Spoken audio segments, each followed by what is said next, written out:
هدى ورحمة لقوم يؤمنون. صداقت قرآن، یہاں سے صداقت قرآن کا بیان ہے.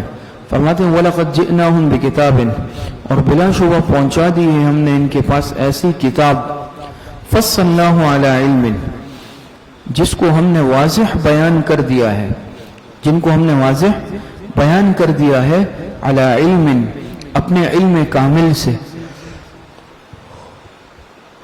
اور سمجھ میں آ رہی، جس کو ہم نے بیان کر دیا ہے یعنی پہنچا دیے ہیں بلا شبہ ہم نے ان کے پاس. یہ صداقت قرآن کا بیان ہے یہاں کہ پہنچا دیا ہے ہم نے ان کے پاس ایسی کتاب کو جس کو ہم نے واضح بیان کر دیا ہے اپنے علی علم، اپنے علم کامل سے. سمجھ میں آ رہی ہدی و رحمتن، اور وہ کتاب ہدایت ہے اور وہ کتاب رحمت ہے لقوم یؤمنون، مستفیدین کا بیان ان لوگوں کے لیے جو ایمان لاتے ہیں. سمجھ میں آ رہی جو ایمان لاتے ہیں. هل ينظرون الا تأویلہ، یہاں سے تخویف اخروی ہے، یہاں سے اب تخویف اخروی کا بیان. فرماتے هل ينظرون الا تأویلہ، کہ اب نہیں انتظار کرتے یہ کافر الا تأویلہ، مگر قرآن کے بتائے ہوئے انجام کا. تأویل سے مراد انجام ہے، تأویل سے مراد قرآن کا بتلایا ہوا انجام. اب یہ کافر اور کس چیز کا انتظار کر رہے ہیں؟ یہ انتظار نہیں کر رہے ہیں مگر صرف کس کا؟ قرآن کریم کے بتلائے ہوئے انجام کا. یوم یأتی تأویلہ، جس دن آئے گا قرآن کریم کا بتایا ہوا انجام ان پر. تو یقول الذین نسوہ من قبل قد جاءت رسول ربنا بالحق، تو کہیں گے وہ لوگ جو اس کو بھولے ہوئے تھے، الذین نسوہ، کس کو؟ اس انجام کو. جب آئے گا ان پر وہ دن قرآن کا بتایا ہوا انجام، تو کہیں گے وہ لوگ جو اب تک اس انجام کو بھولے ہوئے تھے قد جاءت رسول ربنا بالحق، بے شک پہلے سے لائے تھے ہمارے رسول ہمارے رب کی سچی بات. اس وقت کہیں گے، جب اس انجام کو دیکھ لیں گے تو کیا کہیں گے؟ قد جاءت رسول ربنا بالحق، بے شک لائے تھے رسول ہمارے رب کی سچی بات. فہل لنا من شفعاء، تو کیا اب ہے ہمارے لیے کوئی سفارشی؟ سمجھ میں یہ ان کی تمنا ہے. تو کیا اب ہمارے لیے کوئی سفارشی ہوں گے؟ بات سمجھ میں آ رہی ہے؟ فہل لنا من شفعاء، یہ حل تمنی کے لیے ہے یہاں پر، تو ہوں گے، برائے تمنی کے ہے. سمجھ میں آ رہی؟ تو کیا ہے ہمارے لیے کوئی سفارش کرنے والے؟ فیشفعوا لنا، جو ہماری سفارش کر دیں. او نرد فنعمل، یا ہم دوبارہ لوٹا دیے جائیں دنیا میں. فنعمل غیر الذی کنا نعمل، تاکہ ہم جا کر وہاں پر عمل کریں خلاف اس کے جو پہلے کیا کرتے تھے.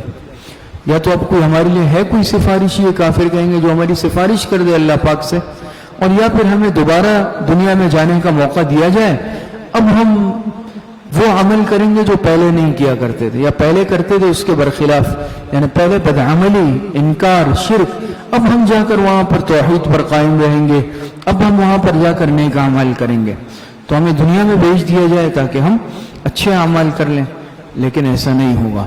قد خسروا انفسهم وضل عنهم ما كانوا يفترون، بے شک تباہ کر ڈالا انہوں نے اپنے آپ کو، خسارے میں ڈالا، تباہ کر ڈالا انہوں نے اپنے آپ کو. وضل عنهم ما كانوا يفترون، اور گم ہو گئی ان سے وہ باتیں جن کو وہ گھڑتے تھے. بات سمجھ میں آ رہی ہے؟ جن کو وہ گھڑتے تھے وہ باتیں ان سے کیا ہو گئی؟ وہ باتیں ان سے گم ہو گئی. آگے فرماتے ان ربکم اللہ الذی خلق السماوات والارض فی 6 ایام. یہاں سے دعویٰ نمبر 3 ہے، تیسرا دعویٰ. فرماتے ان ربکم اللہ الذی خلق السماوات والارض، بے شک تمہارا رب اللہ ہی ہے جس نے پیدا کیے آسمان اور زمین 6 دن میں. کتنے دن میں پیدا کیے؟ 6 دن میں پیدا کیے. ثم استوى علی العرش، پھر مستوی ہوا عرش پر، پھر مستوی ہوا عرش پر. تو اللہ پاک نے پیدا کیے آسمان اور زمین 6 دن میں. کیا مراد ہے 6 ایام سے؟ ایک قول تو اس میں یہی ہے کہ اس سے یہی دنیا کے 6 دن مراد ہیں، اس سے یہی دنیا کے 6 دن مراد ہیں. اور دوسرا قول اس میں یہ ہے کہ اس سے 6000 سال مراد ہے. بات سمجھ میں آ رہی؟ کیوں کہ آخرت کا ایک دن یا اللہ پاک کا ایک دن دنیا کے 1000 سال کے برابر ہے. تو یا پھر اس حساب سے کتنے سال ہو گئے؟ 6000 سال ہو گئے. اور علامہ عثمانی رحمۃ اللہ علیہ نے یہاں پر یہ بھی فرمایا ہے کہ فرمایا نا کہ 6 دن میں. تو دیکھیں دنیاوی دنوں کا اعتبار تو سورج اور چاند کے اعتبار سے ہوتا ہے. سمجھ میں صبح سورج نکلتا ہے دن شروع ہوتا ہے، غروب ہوتا ہے دن ختم ہوتا ہے. دنیاوی دن اور رات کا اعتبار تو چاند اور سورج کے طلوع اور غروب سے ہے. لیکن اس سے یہ مراد نہیں ہو سکتا، کیونکہ یہ تو اللہ پاک نے فرمایا ان ربکم اللہ الذی خلق السماوات والارض فی اللہ پاک نے آسمان اور زمین بنائے 6 دن میں. تو دن اور رات سے دنیا کے دن اور رات مراد اس لیے نہیں ہو سکتے کہ خود چاند اور سورج موجود نہیں تھے اس وقت. جب چاند موجود نہیں، سورج موجود ہی نہیں تھا، تو پھر دنیا کے چاند دن اور رات کیسے مراد ہو سکتے ہیں؟ بات سمجھ میں آ رہی ہے؟ اسی لیے علامہ عثمانی فرماتے ہیں کہ ہو سکتا ہے کہ اس سے عالم دنیا کے یہ جو ظاہری عالم ہے اس کے مراد نہیں ہو دن، بلکہ عالم غیب کے جو ہے 6 دن مراد ہوں. کس کے؟ عالم غیب کے 6 دن اور رات مراد ہو سکتے ہیں. باقی اس میں اور بھی بہت تفصیلات ہیں. پھر اس کے بعد ثم استوى علی العرش، پھر اس کے بعد استوا علی العرش سے متعلق، تو استوا علی العرش سے متعلق آپ حضرات تفسیر عثمانی میں بھی تفصیل پڑھ سکتے ہیں. بات سمجھ میں آ رہی ہے؟ حضرت امام مالک رحمۃ اللہ علیہ نے استوا علی العرش کے متعلق سوال کے جواب میں فرمایا تھا، کسی نے استوا علی العرش کے متعلق سوال کیا تو امام مالک رحمۃ اللہ علیہ نے فرمایا الاستواء معلوم والکیفیت مجہول والایمان به واجب والسوال عنہ بدعۃ. بات سمجھ میں آئی؟ بڑی جامع اور بہترین جواب دیا. الاستواء معلوم، استوا کی کیفیت، استوا حق ہے، معلوم ہے، لیکن اس کی کیفیت مجہول ہے، وہ ہم نہیں سمجھ سکتے، اور اس پر ایمان رکھنا واجب ہے، اور استوا سے متعلق سوال کرنا، جستجو میں پڑھنا، یہ بدعت ہے. بعض چیزیں ایسی ہیں جس کی حقیقت اللہ پاک جانتے ہیں. سمجھ میں نہیں؟ وسع کرسیہ السماوات والارض، اسی طریقے سے استوا علی العرش، ید اللہ، اور اس طرح کی جو قرآن کریم میں مختلف مقامات پر آیا ہے تو اس پر ایمان رکھنا واجب ہے. باقی اس کی بہت زیادہ گہرائی میں تفصیل میں پڑھنا اس سے علماء نے منع کیا ہے. بات سمجھ میں آ رہی ہے؟ تو فرمایا پھر کیا ہوا؟ ثم استوى علی العرش، پھر اللہ پاک مستوی ہوا عرش پر. یغشی اللیل النہار یطلبہ حثیثا والشمس والقمر والنجوم مسخرات بامرہ. فرماتے ہیں یغشی اللیل والنہار، فرماتے ہیں رات سے دن کو پکڑ لیتی ہے. یغشی اللیل النہار، پھر مستوی ہوا عرش پر. یغشی اللیل، چھپا دیتا ہے رات سے دن کو. سمجھ میں آ رہی؟ یغشی اللیل النہار، چھپا لیتا ہے، ڈھانپ لیتا ہے. اللیل ای باللیل النہار، چھپا دیتا ہے رات سے دن کو، یعنی اللہ پاک. یطلبہ حثیثا، سمجھ میں آ رہی ہے؟ پکڑ لیتی ہے اس کو جلدی. رات دن کو کیا کر لیتی ہے؟ پکڑ لیتی ہے. حثیثا ای طلبا، جلدی سے. دیکھیں نا، رات جاتی ہے دن آتا ہے، دن جاتا ہے رات آتی ہے، یہ سلسلہ چل رہا ہے. رات کا اندھیرا چلے جاتا ہے، دن کی روشنی آ جاتی ہے. مغرب کے وقت کیا ہے؟ دن کی روشنی چلی جاتی ہے، رات کا اندھیرا آتا ہے. تو ایک جاتا ہے دوسرا آتا ہے، دوسرا جاتا ہے پہلا آتا ہے. والشمس والقمر والنجوم مسخرات بامرہ، اور فرمایا پیدا کیے سورج اور چاند اور ستارے، مسخرات بامرہ، سب تابع ہیں اس کے حکم کے، سب تابع ہیں اس کے حکم کے، اللہ پاک کے حکم کے. یہ سورج ہے، یہ چاند ہے، یہ ستارے ہیں، سب اللہ پاک کے حکم کے محتاج، اللہ پاک کے حکم کے تابع ہیں. ہر ایک کو اللہ پاک نے اپنے کاموں میں لگایا ہے. الا لہ الخلق والامر، الا لہ الخلق والامر. اور فرمایا خبردار اسی کا کام ہے پیدا کرنا اور حکم دینا. ایک ہے خلق، ایک ہے امر. یہ آداب لسانی ہے. فرمایا الا لہ الخلق والامر. خلق کہتے ہیں تخلیق کو، پیدائش کو. اللہ پاک نے ہر چیز کی تخلیق فرمائی نا. اور پھر حکم تشریعی یا حکم تکوینی دینا، یہ امر کہلاتا ہے. سمجھ میں آ رہی ہے؟ پیدا کرنا، تخلیق کرنا، یہ خلق کہلاتا ہے، کسی چیز کو پیدا کرنا.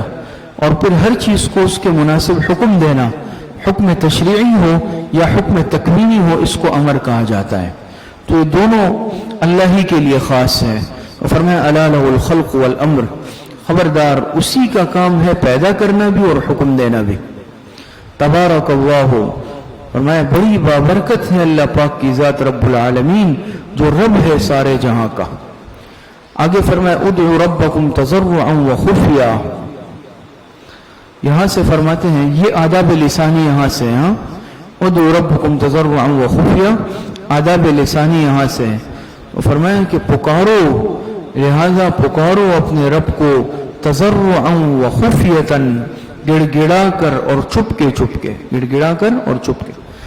جب خلق بھی اللہ کے لیے، امر بھی اللہ کے لیے، سمجھ میں آ رہی ہے؟ تو وہی ذات عبادت کے لائق ہے، وہی ذات پکارے جانے کے لائق ہے۔ بات سمجھ میں آ رہی ہے؟ تو آداب لسانی بتائیں کہ آداب لسانی کیا ہے اللہ پاک کو پکارنے کے۔ ایک یہ ہے کہ گڑ گڑا کر عاجزی کے ساتھ انسان دعا مانگے، اور دوسرا یہ ہے کہ خفیتاً، چھپ کے۔ اس سے معلوم ہوا، علماء نے لکھا، مفسرین نے، کہ دعا میں اصل اخفا ہے، کہ دعا میں کیا ہے؟ دعا میں اصل اخفا ہے۔ اور اسی لیے مفسرین نے لکھا کہ یہی جو ہے سلف کا معمول تھا، ہمارے اکابر علماء دیوبند کا بھی دعا میں اخفا کا معمول تھا۔ بات سمجھ میں آ رہی ہے؟ ہاں، بعض کسی خاص ضرورت کی وجہ سے یا خاص موقع کی مناسبت کی وجہ سے جہر بھی ہو سکتا ہے، لیکن دعا میں اصل جو ہے، اصل کیا ہے؟ اخفا ہے، کہ انسان دعا مانگے عاجزی کے ساتھ، گڑ گڑا کر اور چھپ کے۔ بات سمجھ میں؟ انہ لا يحب المعتدین، بے شک اللہ پاک پسند نہیں کرتا حد سے بڑھنے والوں کو۔ اس لیے لکھا ہے کہ دعا میں حد ادب سے نہ بڑھے، اس طرح کرنا کہ چیخ و پکار ہو جائے، حدود سے تجاوز کر لے، یہ منع ہے۔ آگے فرمائیں وَلَا تُفْسِدُوا فِي الْأَرْضِ بَعْدَ إِصْلَاحِهَا،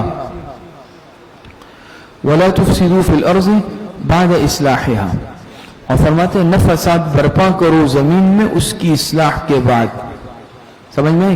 ای وَلَا تُفْسِدُوا فِي الْأَرْضِ بِالشِّرْكِ، یہاں پر فساد سے مراد فساد بالشرک ہے، شرک کا فساد مراد ہے۔ بات سمجھ میں آ رہی ہے؟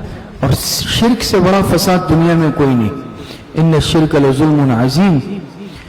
تو فرمایا فساد مت پھیلاؤ دنیا میں شرک کے ذریعے سے، بعد اصلاحها، اس کی اصلاح کے بعد۔ کیا مطلب بعد اصلاحها؟ ای ببعث الرسل، ببعث الرسل، اللہ پاک نے انبیاء کا سلسلہ چلایا، پیغمبروں کو بھیجا تاکہ دنیا سے شرک ختم ہو جائے۔ سمجھ میں آ رہی؟ تو بعد اصلاح کا کیا مطلب ہے؟ پیغمبروں کے آنے کے بعد، اور اتنے کم و بیش 1.25 لاکھ انبیاء کے سلسلے کے بعد، کہ سب کے سب نے توحید کی دعوت دی اور شرک کو مٹانے کی کوشش کی۔ اس کے بعد دوبارہ شرک کے ذریعے سے دنیا میں فساد مت پھیلاؤ، اس کی اصلاح کے بعد۔ سمجھ میں آ رہی؟ رسولوں کی بعثت کے بعد۔ وَادْعُوهُ خَوْفًا وَطَمَعًا، آداب قلبی، آداب قلبی، اور پکارو اس کو خوف اور طمع کے وقت، اور پکارو اس کو خوف کے وقت اور طمع کے وقت۔ سمجھ میں آئے؟ خوفاً یعنی خوف کے وقت یا ڈرتے ہوئے، اور طمعاً رحمت کی امید رکھتے ہوئے یا طمع کے وقت۔ تو دیکھیں اوپر آداب لسانی تھے کہ دعا عاجزی گڑ گڑا کر مانگنی ہے اور آہستہ سے مانگنی ہے، اور آداب قلبی کیا ہے دعا کے؟ کہ خوف کے ساتھ اور طمع کے ساتھ، دل میں خوف بھی ہو۔ سمجھ میں آ رہی ہے؟ الایمان بین الخوف والرجاء، ایمان تو ہے ہی خوف اور امید کے مابین کا نام، کہ انسان کیا خوف زدہ بھی پتہ نہیں کیا ہوگا، اپنے اعمال کے باوجود اللہ پاک سے ڈرتا رہے، لیکن امید بھی اللہ پاک کی رحمت سے۔ تو ایک ایمان والا ہمیشہ ان دو کیفیتوں کے مابین زندگی گزارتا ہے، کبھی بے خوف نہیں ہوتا اللہ پاک کی پکڑ سے، کیونکہ انما الاعمال بالخواتیم۔ بات سمجھ میں آ رہی ہے؟ تو دعا میں بھی انسان کیا ہے؟ فرمایا کہ وَادْعُوهُ خَوْفًا وَطَمَعًا۔ تو ایک معنی تو یہ ہے کہ پکارو اس کو خوف اور طمع کے وقت، دوسرا معنی یہ ہے کہ اس کی عبادت کرو اس سے ڈرتے ہوئے اور رحمت کی امید رکھتے ہوئے، کہ انسان عمل بھی کرے لیکن اللہ پاک سے ڈرے بھی کہ کہیں محروم نہ کر دیا جاؤں، اور امید بھی رکھے اللہ پاک کی ذات سے۔ امید ہے، بڑی مہربان ذات ہے۔ بات سمجھ میں آ رہی؟ ان رحمت اللہ قریب من المحسنین، کہ بے شک اللہ پاک کی رحمت قریب ہے محسنین ای مخلصین، مخلصین سے۔ سمجھ میں آ رہی ہے؟ محسنین یعنی مخلصین سے اللہ پاک کی رحمت کیا ہے؟ قریب ہے. وَهُوَ الَّذِي يُرْسِلُ الرِّيَاحَ بُشْرًا بَيْنَ يَدَيْ رَحْمَتِهِ. یہاں سے دلیل عقلی ہے. دلیل عقلی، یہ توحید پر دلائل ہے نا، تو یہ دلیل عقلی ہے. وَهُوَ الَّذِي يُرْسِلُ الرِّيَاحَ بُشْرًا بَيْنَ يَدَيْ رَحْمَتِهِ. ہمارے اور وہی ہے جو بھیجتا ہے ہوائیں بشرن خوشخبری دینے والی. کس طرح کی ہوائیں؟ خوشخبری دینے والی. بین یدی رحمتی اپنی رحمت سے پہلے. حتی اذا قلت سحابا ثقالا سقناہ لبلد میت. یہاں تک کہ جب وہ ہوائیں اٹھا لیتی ہے سحابا ثقالا بھاری بادلوں کو، یہاں تک کہ جب ہوائیں کیا کر لیتی ہے؟ اٹھا لیتی ہے ثقالا سحابا ثقالا.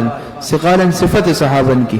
یہاں تک کہ جب وہ ہوائیں اٹھا لیتی ہے بھاری بادلوں کو سقناہ لبلد میت، تو فرمایا اللہ پاک نے تو ہانک لے جاتے ہیں ہم اس بادل کو کسی مردہ زمین کی طرف.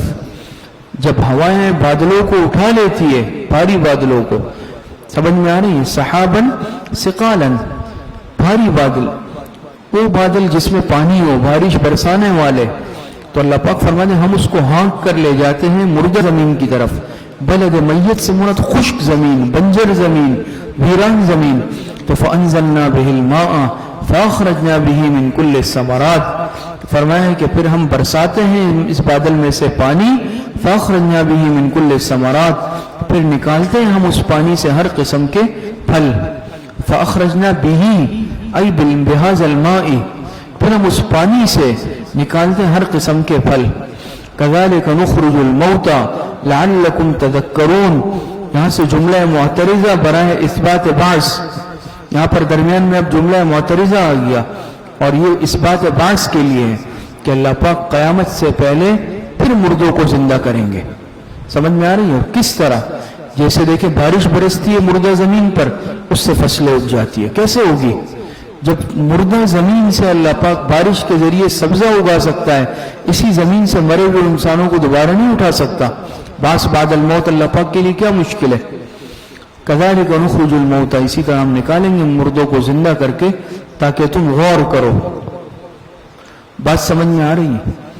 تو اس کا ایک مطلب تو یہی ہے ظاہر ہے کہ بارش اللہ پاک برساتے ہیں، اور بارش کے ذریعے سے مردہ زمینیں جس میں کوئی چیز نہیں تھی وہ لہلہانے لگتی ہے، فصلیں اگ جاتی ہیں. اسی طرح قیامت کے دن اللہ پاک مردوں کو بھی اٹھائیں گے. اور مفسرین نے اس کا ایک مطلب یہ بھی لکھا ہے کہ اسی طریقے سے اللہ پاک انبیاء اکرام کو انبیاء کا سلسلہ بھیجتے ہیں، اور وہ لوگ، وہ معاشرہ جو جہالت اور شرک کے موت مر چکا ہوتا ہے. سمجھ میں آ رہی ہے؟ یہ جہالت اور شرک بھی ایک موت ہے. سمجھ میں آ رہی ہے؟ جو جہالت اور شرک کی وجہ سے روحانی موت مر چکے ہوتے ہیں، ایمان کی بدولت اللہ پاک دوبارہ زندہ کر دیتے ہیں.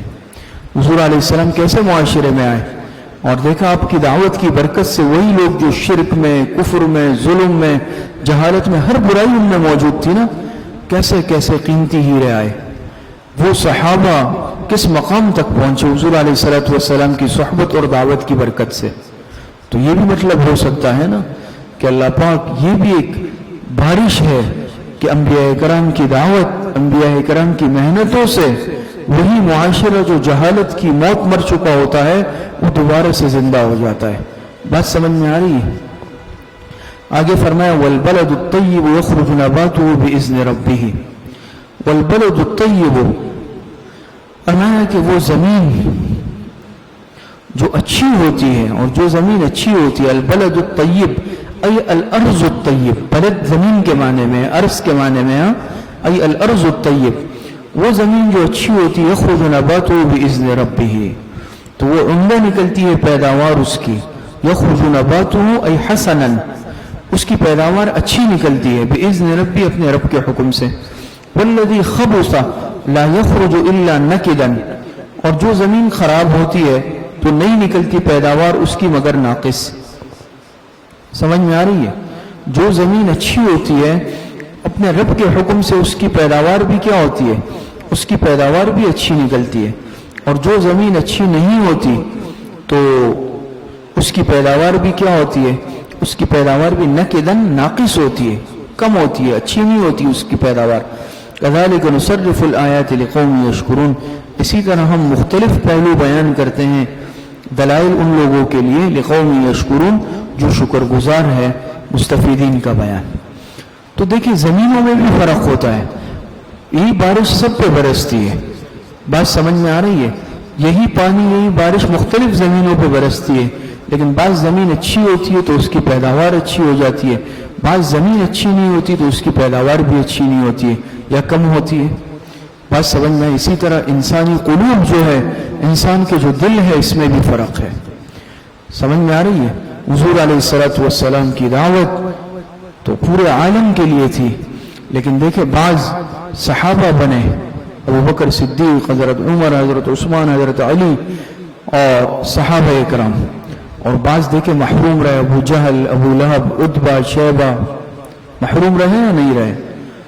تو بعض دل ایسے زرخیز اور بعض دل ایسے مردہ، بات سمجھ میں آ رہی ہے؟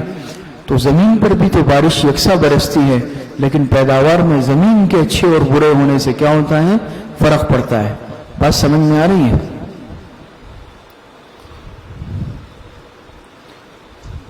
مشہور شعر ہے نا، بارا کے در لطافت طبعش خلاف نیست، در باغ لال روید و در شور بوم و خس، سمجھ میں آ رہی ہے؟ بارا کے در لطافت طبعش خلاف نیست، در باغ لال روید و در شور بوم و خس، بارش تو یکساں برستی ہے ہر زمین پر، سمجھ میں آ رہی ہے؟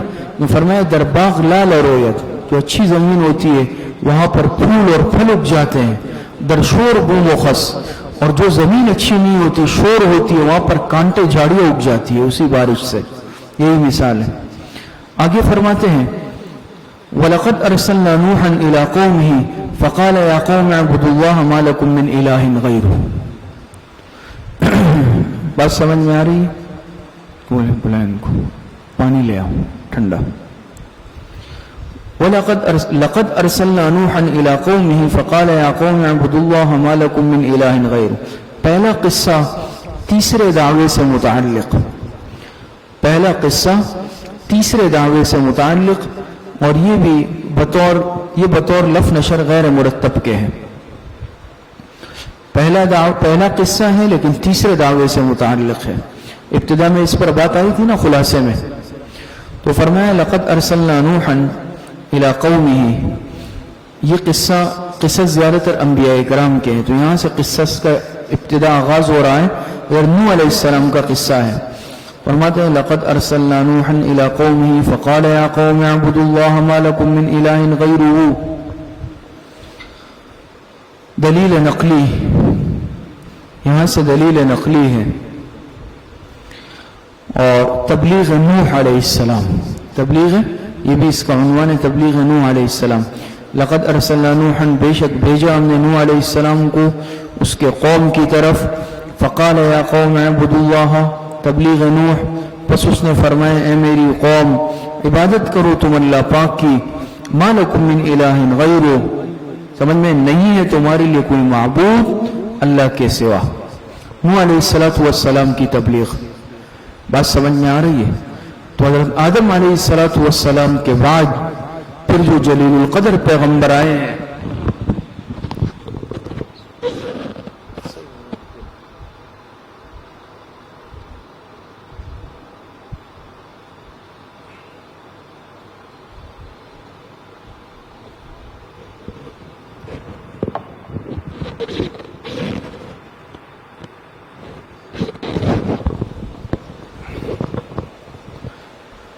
میں لے آئے ان کو، لا کے رکھ لیں پانی، یہاں پہ رکھ لے لا کے۔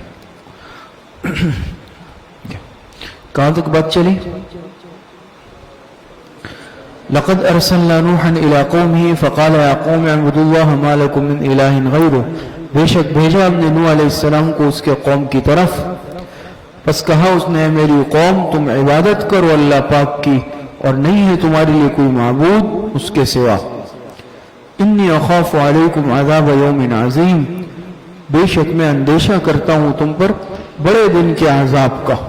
اخاف، خوف یعنی اندیشہ مراد ہے، میں اندیشہ رکھتا ہوں، اندیشہ کرتا ہوں تم پر بہت بڑے دن کے عذاب سے۔